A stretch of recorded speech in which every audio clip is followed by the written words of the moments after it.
Hey everyone, and welcome to Almost Cancelled. I am Peter, that is Connor, and we are going to talk about The Outsider Season 1, Episode 7 is called In the Pains. So, yes, full spoilers for the episode, as always. And we left off in the cliffhanger last week of Holly being in the car with Jack and her kind of realising that he has the scarring is not the right word, but the boils and the rash, or whatever you want to call it, on the back of his neck. And what I thought was interesting is just kind of how quickly in this episode, when we do cut to them, if anything, I was actually wondering if we were going to not see them all episode. I was almost wondering we were just going to stick with the others and them notice that she's missing and sort of leave it be mysterious for a while. We have about 5 or 10 minutes before we cut to their stuff, I think. Yeah, it's not really a long time, but it was just long enough that I started to think, oh, what if we don't cut to them? What if we just stay away from them? It's enough that because it wasn't immediate, and that was the big cliffhanger, and immediately pick up on it. It's just a couple of scenes before where you go, I wonder.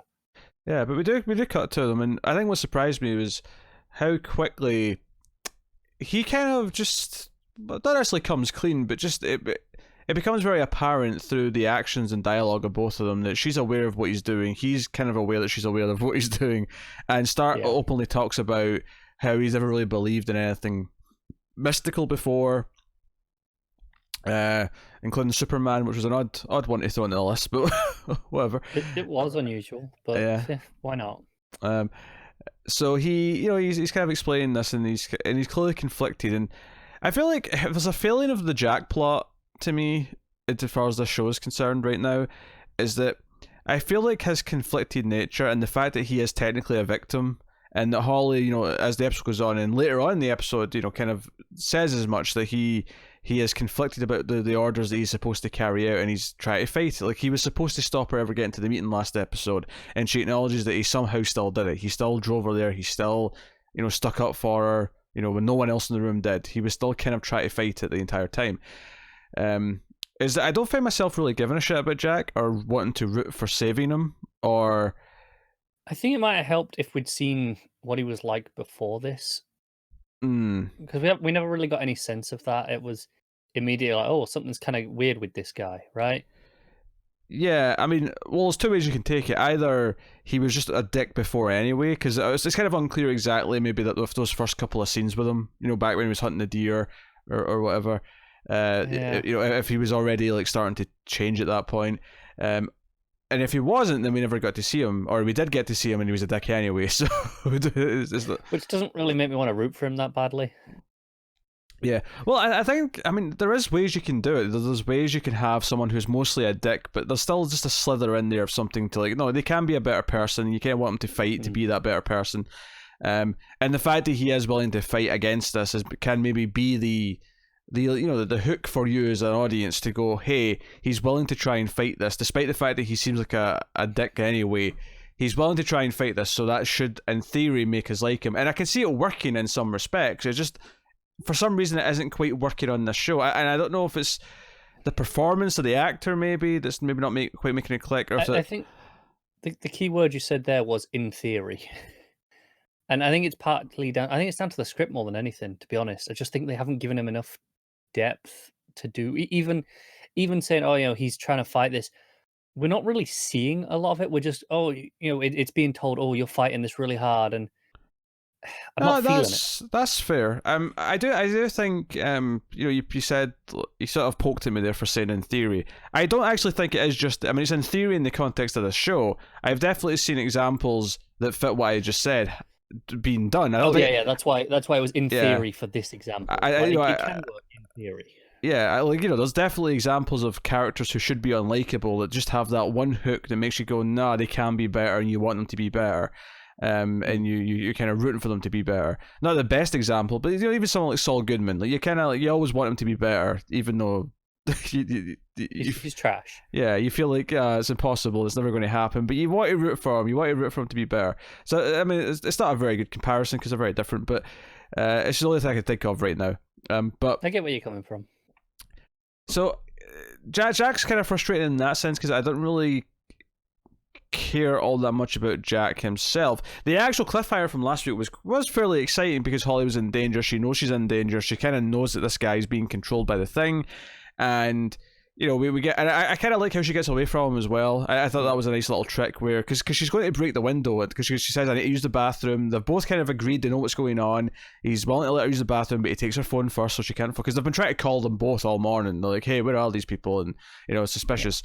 And she goes to the bathroom, and although I did roll my eyes a little bit at the period line, not from her, just the mechanic. Yeah, we've been over this before. Like, I feel like TV and movies have been doing this for decades now, to the point where I'm like, you know what? Most guys don't actually cringe in fear at the mention of the word period. It's not like... It's just oh, okay then. Oh, yeah. Oh, fair enough. Yeah, on you go. Like, I don't know. Like, it's this weird thing where he's kind of holding her captive to a point. I mean, they've not outright stated, he's not outright stopped her from doing something yet, but it's kind of... unspoken, like, hey, you're kind of under my control here. There's an implication. Yeah, that's an implication. Yeah, you have to bring up the It's Always Sunny method of this. But anyway, she's like, oh, I need to go to the bathroom and I need my bag. And he's like, whoa, why'd you use your bag for? What'd you use your bag for? She's like, do you want me to spell it out for you? And I'm like, she's going to say period, or she's on her period. Like, why is this? They're both adults. Why is this something they can't say out loud?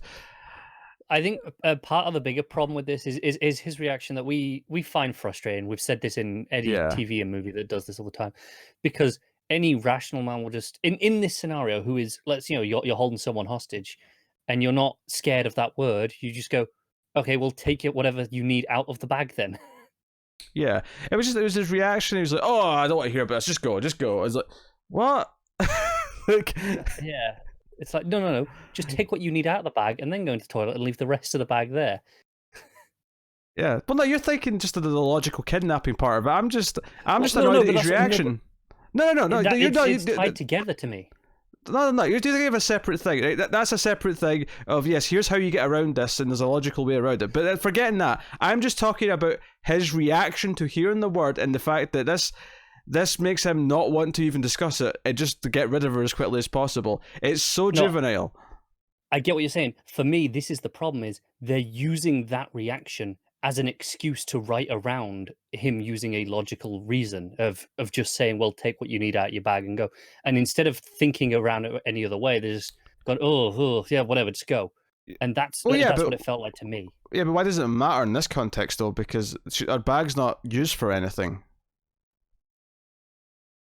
But he obviously thinks that she's going to do a runner, so the point stands that she could have just played with it and done that. It's that he's trying to cover the angles, and she's just like getting out of it by doing this. Well, yeah, but she doesn't actually need her bag though. So I mean, no, I know she doesn't, but she makes a point of saying, "Oh well, I need to take it with me," and he thinks that it's because she's gonna she's plotting something, she's gonna run, right? And I would say part of the image of it is that she's, if the trick that she does use is she's going to go out the window and out the back, he's like, well, she's going to want her bag with her for that. So I think that's where it comes from, is completing that image.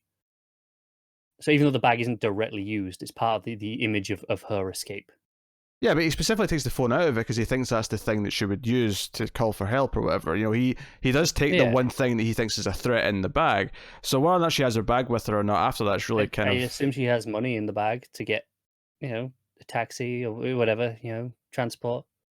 I guess, yeah. I mean, I suppose it's kind of a non-issue for me because it's not, the bag doesn't even factor into anything she does in the next minute.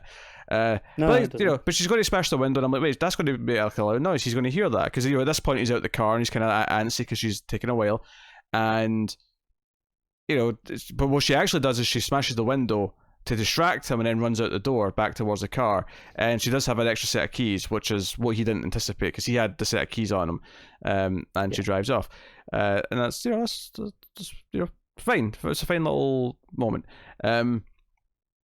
When she gets back to everyone, who, for the record, Ralph and Alec have been kind of looking around. I did think they kind of jumped to something's wrong, maybe a little too quickly. Now, I will say, there was a revelation later in the episode that I did appreciate, is that they weren't actually going to the barn, because I actually stopped at one point and thought to myself, I don't remember this barn feeling this far away. They've been on the road for ages, and they're now catching up, as if there's a time to maybe catch up to them before they get to wherever they're going. Because when they get there, they're like, oh, they've got a 90-minute head start. Yeah, but it turned out that that's where she thought she was going, but Jack was actually taking her in the other direction. So it wasn't like they weren't even going there, you know. Yeah, and I guess the question you could ask at that point is, was he taking her away? Was this him fighting again, just taking her as far away from it as possible? Or was it, still just eventually he'd have got somewhere quiet and killed her anyway? I mean, honestly, that was the kind of the bulk of the episode is the build up to what's going to happen in the car. Her kind of trying to talk to him about it. Him talking about what he's been made to do, which is not much right now.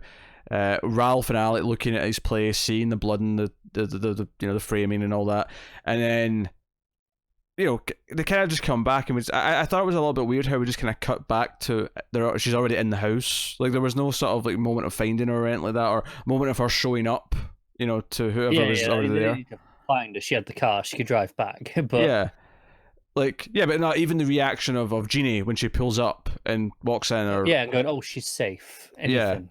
no, I just Yeah. or even like because what I'd expected to happen maybe is like Ralph gets a phone call and we see him react to the phone call and say, "Oh, she's back in my place," or something. But there was not even that moment. It just cut to she's already sitting in there and everything's fine. Sitting there just explaining what's happened. It was a bit odd, and she kind of explains it and says that he was, trying to take her out of the picture. And continues the devil made him do it. Yeah, because there's the path. Because Howard shows up as well, the lawyer, to listen to this, and they're all still quite skeptical. Well, most of them are anyway.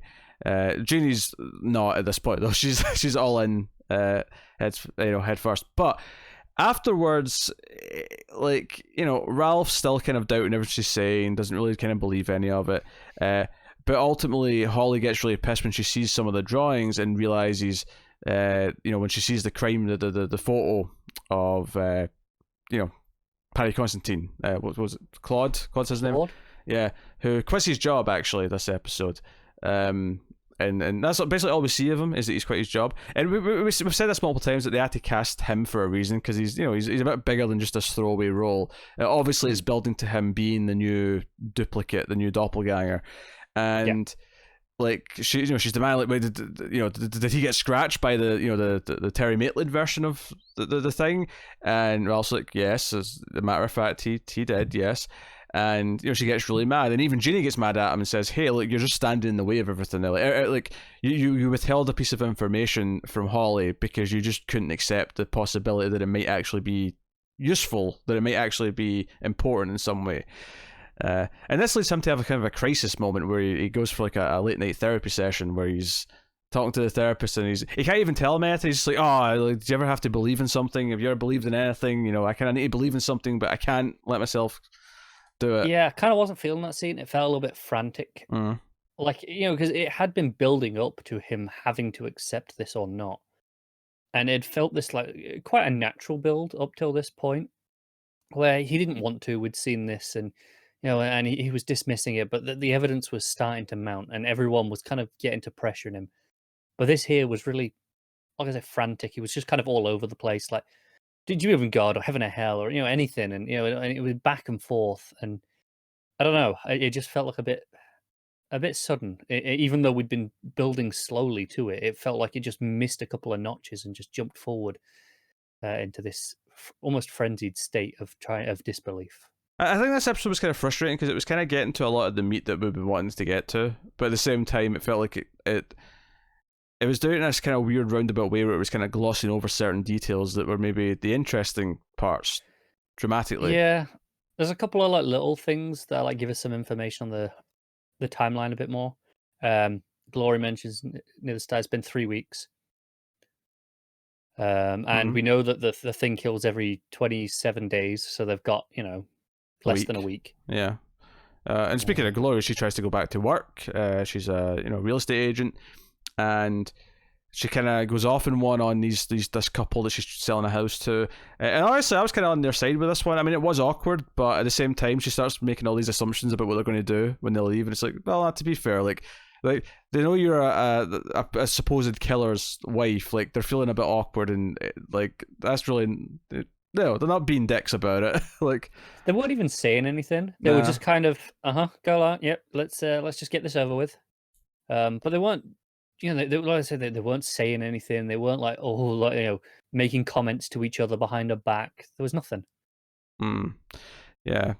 But it motivates her to want to sue because Howard was pestering her earlier on to start the suing process, and now she's all ready to do it. She's all pissed because of what the town's done to her. Yeah, and I feel like the drama is gonna be her going to sue Ralph, and I'm not looking forward to that. I don't know, because she's suing like the police department, It's a bit. the DA's office, and then it gets to the end of the conversation, and Howard's like, "What about individuals?" It, de- And that's where she leaves it for now. it depends how far we even get with this plot. Like before the doppelganger gets involved and like maybe threatens the daughters or something. Like it depends how far we get in it before things happen. There was kind of a running gag. There was kind of a running gag this episode though with Howard getting hung up on. Like multiple people hang up on him when he's on the phone. They do. Alec did it to him, and then Glory did it to it. I'd say it was particularly funny, but it was there. Yeah, it's there. I like most of the stuff with Holly, in general. Yeah, that's pretty good. And Ralph's a frustrating one this episode, let's say. It feels like he kind of just skips a gear. I like him doing the investigation stuff near the start when they're following. Aside from, again, skipping the gears of leaping to there being trouble. The actual path he follows, and when he gets to the state, the gas station, and then the actual, the rest of the cops show up, and he's like, I'll leave him to it, and we've got to go, we've got stuff to do. I like these threads and his attitude there. I just feel like we're missing some of the steps. Yeah, because the whole scene with Eunice, where Eunice kind of explain the difference between you and me is that I just want this to end so the bad things will stop happening, but you need to figure it out and make it all work and understand it so that you can live with it. And there's nothing wrong with that. I mean, I think that conflict of opinion and ideology is kind of perfect for like dealing with this sort of threat, because it gives us why he's so determined to not believe it. And I think he should be skeptical. I think the story would suffer if everyone just jumped to believe it immediately. It wouldn't work, which is kind of why it's frustrating that some of the other characters do feel like they have jumped to it a little bit too quickly. It's a balancing act, isn't it? Because it's frustrating. It can be frustrating as an audience when we know there's something going on. Like from the start, that's kind of the premise. We very clearly know there is something. So there's a balancing act of having your characters get to it before, at a natural rate that doesn't feel like, oh, everyone just leapt to it, but also not too long that you don't feel frustrated that they're not getting there yet.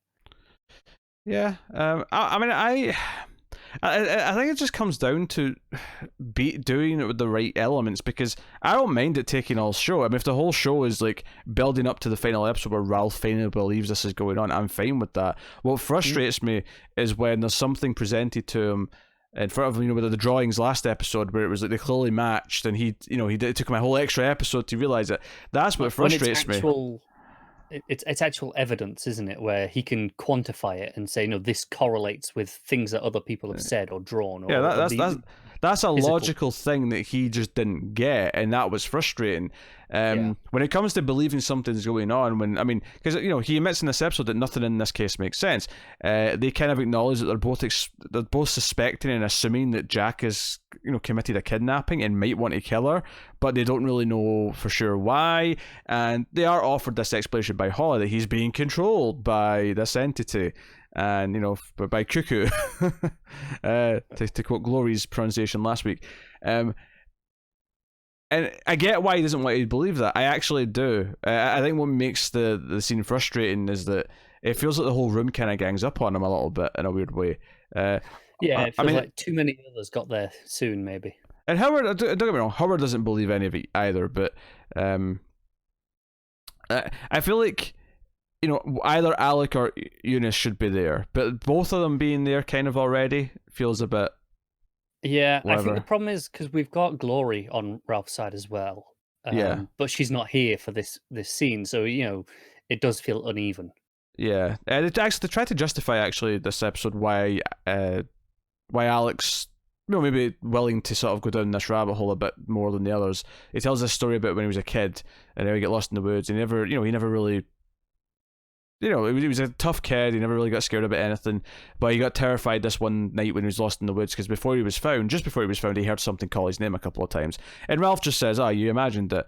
He's like, "Yeah, that's what they all." You were a scared kid, Yeah, right? that's what they all said back then too. But he describes it as this crippling terror that he's never felt as scared since. Like this was easily the scariest thing he's ever experienced his entire life. And I don't know. I don't think the show's trying to imply that this was the same thing that it's going about now. Just the idea that there's things out there that we don't understand that are menacing, that are scary. Yeah, I think that's perfectly in line with. I don't know if it was last episode or the one before. We got the whole thing about demons in general and how Mm. we tried to explain everything away. But what if we missed some? And it's not just we missed this one. There are other things out there that. Well, I will say that I did like that. In the late night therapy session towards the end, I did appreciate that when they were talking about it, and the therapist was sort of saying why, he doesn't, we can't explain these things and all. There's he does admit there's a lot of things that they don't understand about the world, and they never will. But a lot of what he's describing and why he does what he does and why he doesn't believe in voodoo therapy and I hated that line. If I wanted to be a voodoo doctor, I'd go to voodoo med school. That was terrible. The line's not good, but the general sentiment of what he was getting at very much was along the lines of what Alec was saying that episode about how we explain things with science and with therapy and psychology, so we just assume that everything falls to that and there's nothing else. Everything he was saying here kind of felt like it was backing up what he was saying about almost our arrogance of like, oh no, we're right about everything now, so there can't possibly be a supernatural thing. Yeah, even if I don't have the answer, even if no one has the answer yet, there's an answer out there that there is a explanation for. Yeah, so I appreciate that kind of linked up with that thematically, even though these characters will likely never meet, and that's cool. That's fine. So I like that element of it. I think the show's become very frustrating in the middle, and I think a lot of it is because the way it's handling the actual revelation of all the material. I do genuinely wonder if it's going to do the thing that Night Of did, where it kind of upswings again at the end. I hope so, because it's better than this. Yeah, I suppose there's no reason to not want that. I suppose. At this stage, we've suffered through it. You might as well have the upswing. Yeah, we've got 3 episodes left. It's frustrating because I feel like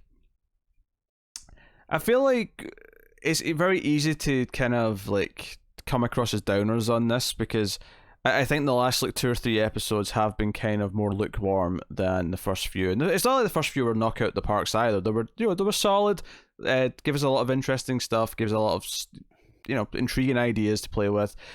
And these last few episodes, well, there's been progression that I've enjoyed. A lot of the execution has left me particularly wanting. It's left me feeling frustrated by how they present certain information or how certain characters are presenting like their thoughts and feelings. It comes off a little bit kind of just like it's kind of just slightly just left the center, like it's just slightly missing the mark in how it actually does certain things. And it seems like the scene where Alex telling this story about when he was a kid in the woods, where I actually kind of like parts of it. I like when he was talking about how this voice was scary and he never felt anything like that ever since. Like I like kind of that detail. I kind of like the sentiment that he was bringing to the table.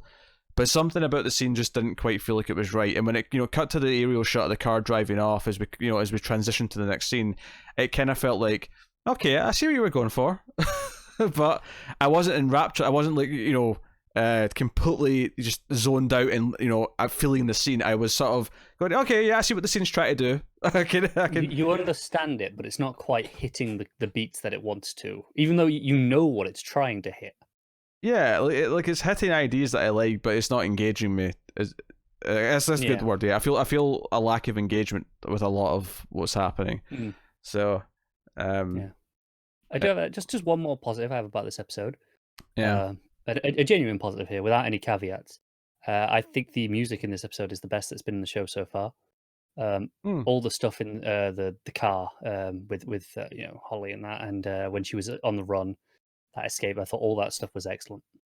Yeah, Jack was hitchhiking actually because he almost kills himself in the woods. He tries to blow his own brains out, which again could almost be seen as a somewhat noble act at this point because he knows he's going to be used to do horrible things. So it is, and it's partially that he's told of Tracy's fate, the one who came before him, where it was, this was it then until he died. So the death was peace. So he's kind of, it's noble in the sense of, okay, he wants to do it before anyone else gets hurt, but also, well, he might as well. He knows this is gonna how it's gonna end now, right?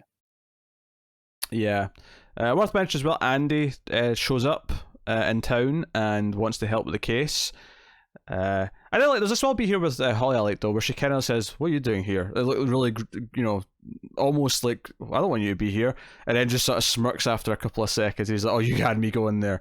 I appreciate that. There's a little bit of chemistry, which is nice, but like, I did feel a little bit like